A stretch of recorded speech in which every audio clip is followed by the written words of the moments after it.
lack of discipline, people do as they like and are allowed to run free without any accountability.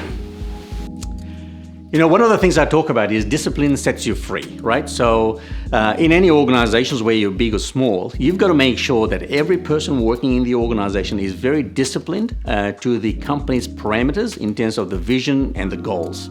Because if you don't have disciplines in the organization, when people are not following the rules and the procedures and the processes that you have designed, that's when things can go wrong.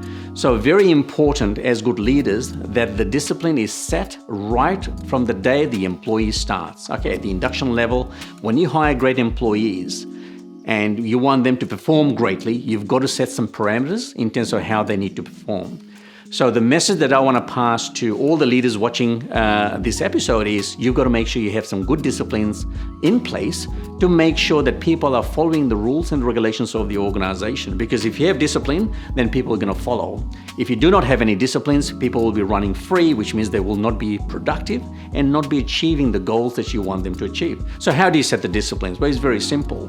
Policies don't necessarily work, but if you have some fundamentals tied into your core values or your competency values, then people will start understanding what their job description is, as an example, what are they supposed to do at work, as an example, how they're supposed to behave, as an example, when there's a meeting, how they present themselves, how they present the information, and so forth. So it's very important that a good CEO, good entrepreneur, good manager, and a good leader sets the discipline from the word go.